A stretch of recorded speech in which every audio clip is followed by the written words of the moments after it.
Salam sejahtera bagi pemirsa setia Night Call GPIB dimanapun saudara-saudara berada. Semogalah hari ini dapat dilalui dengan penuh kegembiraan dan sukacita. Sekalipun sebagian dari kita masih merasakan adanya beban yang belum tertanggal. Saya percaya bahwa selama kita terus memuji Tuhan, maka kita akan mendapatkan kekuatan untuk menghadapi realitas hidup. Untuk itu, saya Pendeta Yorinawa, Ketua Majelis Jemaat GPIB Jemaat Immanuel Semarang, mengajak saudara-saudara untuk merenungkan firman Tuhan yang adalah sumber hikmat bagi setiap orang yang percaya kepadanya. Namun sebelumnya mari kita tundukkan kepala dan hati kita di hadapan Tuhan untuk mendapatkan hikmat-Nya. Mari kita berdoa. Ya Tuhan, ya Bapa, kami bersyukur atas hari yang sudah kami lewati, sampai di mana saat ini kami memperhadapkan diri kami di hadapan Tuhan. Kalau saja kami mengawali kehidupan kami bersama dengan firman-Mu, maka ketika kami akan masuk di dalam peristirahatan malam kami juga akan memulaikannya bersama dengan firman Tuhan. Untuk itu ya Tuhan, ya Bapa, berikanlah hikmat kepada kami, agar kami mengerti secara utuh atas setiap kehidupan yang Engkau anugerahkan bagi kami. Di dalam Yesus Kristus kami berdoa. Amin.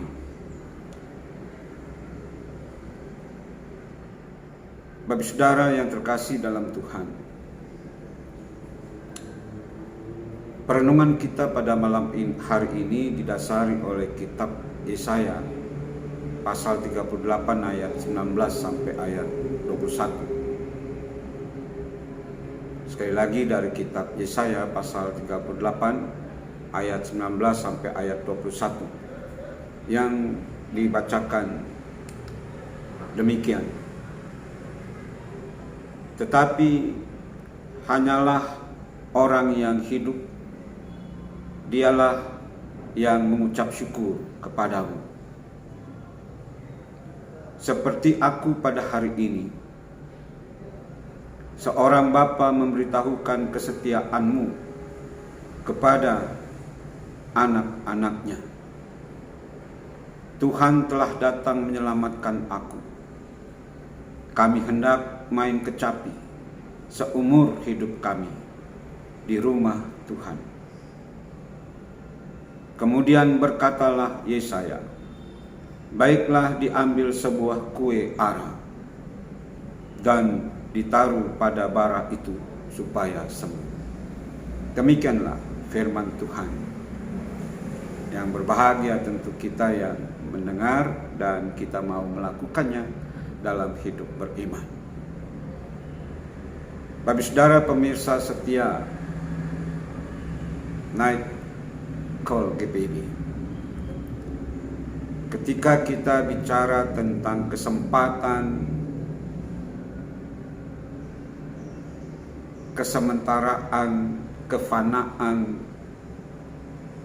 keterbatasan yang berdimensi waktu, acap kali membawa seseorang untuk menyikapinya dalam dua pola pendekatan. Pendekatan yang pertama,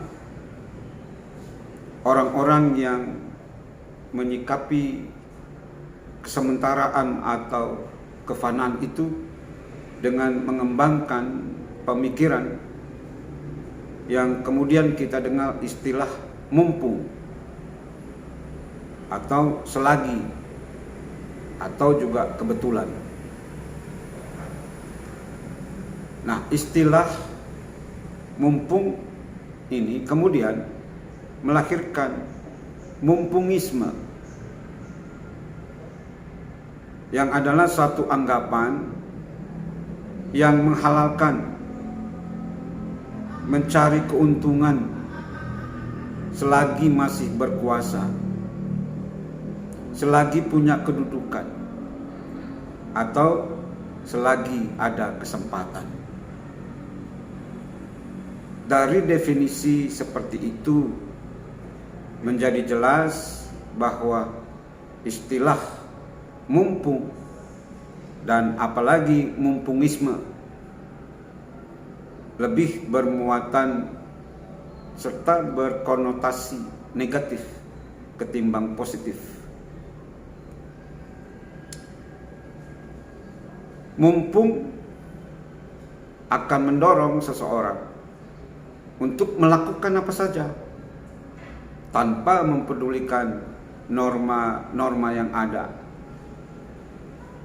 demi mencari keuntungan pribadi atau keuntungan kelompok. Pola pendekatan kedua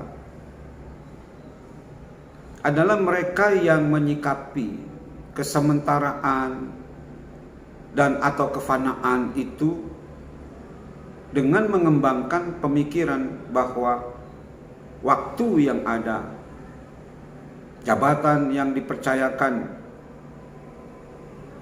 kepadanya harus dimanfaatkan secara optimal dan bertanggung jawab, sehingga memiliki makna bagi banyak orang dan tidak memperhatikan keuntungan primordial.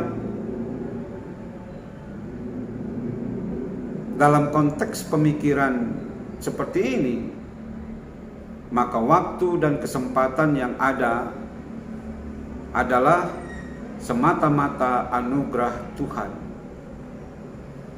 yang harus diisi secara optimal dengan karya serta pengabdian yang tak kenal lelah sebagai wujud ibadah kepada Allah. Saudara yang dikasihi oleh Tuhan,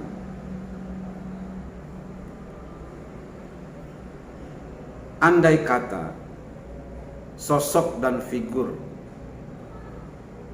seorang Hizkia yang adalah raja hendak kita tempatkan dalam kategori pendekatan di atas,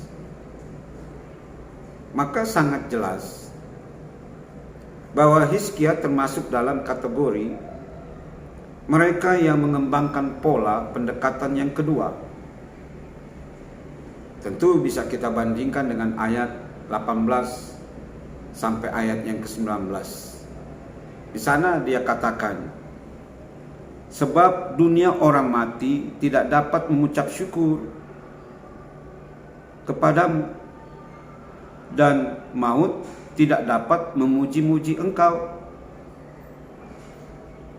Orang yang turun ke liang kubur tidak menanti-nanti akan kesetiaanmu. Pada ayat 19, tetapi hanyalah orang yang hidup, dialah yang mengucap syukur kepadamu, seperti aku pada hari ini, dan seterusnya. Jadi demikianlah Hizkia, sekali lagi, bagaimana pasca dia lepas dari sakit penyakit yang dia derita, maka ketika dia masih diberikan kesempatan untuk hidup, maka di dalam pernyataan-pernyataannya, sekali lagi bagaimana Hizkia ingin mengembangkan hidupnya melalui kekuasaannya, dia mau melakukannya demi kemuliaan Tuhan. Saudara yang dikasihi oleh Tuhan, almarhum Pendeta Widya Pranawa di dalam tafsirannya mengatakan bahwa pandangan Perjanjian Lama mengenai keadaan orang mati atau ada di alam maut sebenarnya hanya dimaksudkan untuk menunjukkan makna yang indah kehidupan manusia sekarang ini. Selagi masih hidup, hendaklah kesempatan itu digunakan untuk memuji kemuliaan Tuhan dan berharap kepadanya. Saudara-saudara yang terkasih di dalam Tuhan, sekali lagi demikianlah kesaksian Hizkia pasca penyembuhan yang dialaminya. Dan itu jugalah yang harus diteruskan dalam lintas generasi sebagai pendidikan religius yang harus dikembangkan dan dipelihara. Itu bisa kita bandingkan, saudara, dengan kitab Ulangan pasal 6 ayat yang ke-6 sampai ayatnya yang ke-7. Saudara yang terkasih dalam Tuhan, ayat 20 menunjukkan respon Hizkia atas penyembuhannya adalah melakukan revitalisasi dalam peribadatan dengan menghidupkan kembali nilai-nilai peribadatan itu sendiri di dalam kehidupannya, bahkan dalam kehidupan umat Allah. Menjadi perenungan bagi kita, apapun beban yang belum tanggal dari kehidupan kita, kita diajak untuk mensyukurinya. Bukan hanya atas beban yang kita hadapi atau pergumulan yang sedang melanda kita, tetapi atas hidup itu sendiri yang masih kita nikmati. Artinya ada kesempatan bagi kita untuk terus berkarya dan menjadikan hidup kita bermakna, bukan hanya untuk diri kita sendiri, tapi juga untuk banyak orang. Nah, bagaimana pola hidup yang seperti ini itu diteruskan dalam lintasan generasi? Karena itulah hidup yang dikehendaki oleh Allah atas hidup yang dianugerahkannya bagi kita. Pemirsa setia Nightcall GPIB, sebagai Kristiani, kita adalah orang-orang yang juga seharusnya sudah mati. Mati karena belenggu dosa. Tapi cinta kasih Allah yang begitu besar di dalam Kristus, kita masih menikmati hidup dan kehidupan ini. Dan apa yang menjadi perenungan Hizkia itu juga seharusnya menjadi perenungan kita di dalam menapaki kehidupan yang adalah anugerah Allah. Dan Kristus juga mau bagaimana hidup yang dianugerahkannya itu sungguh menjadi bermakna dalam kehidupan diri kita sendiri, juga bermakna bagi kehidupan banyak orang. Kiranya firman ini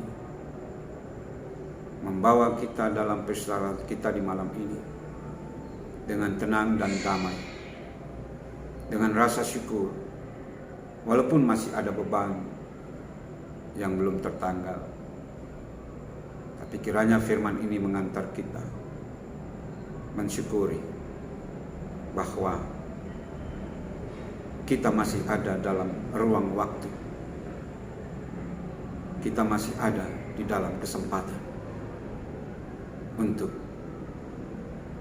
berkarya baginya. Amin. Pemirsa setia Night Call GPIB, kita akan menutup perjumpaan kita di malam ini di dalam doa syukur kita. Mari kita berdoa. Kami bersyukur atas firman yang sudah menyapa kami dan memberikan kekuatan kepada kami ketika kami masih terbeban dengan beban yang belum tertanggal dari kehidupan yang kami jalani. Seperti Engkau memulihkan Hizkia, kami percaya Engkau pun akan memulihkan kami. Untuk itu kami memohon kekuatan yang daripada-Mu untuk terus memuji dan memuliakan nama-Mu di tengah cobaan, tantangan yang menghadang jalan hidup kami. Bahkan hari ini kami mampu melewatinya hanya karena pertolongan-Mu. Inilah doa kami kepadamu ya Tuhan ya Bapa. Biarlah dalam cinta kasih-Mu Engkau berkenan untuk mendengarkannya. Kiranya berkat-Mu juga berlaku bagi mereka yang sudah bekerja keras untuk terselenggaranya pelayanan Night Call ini. Amin. Pemirsa setia Night Call GPIB, sekianlah perjumpaan kita. Sampai berjumpa.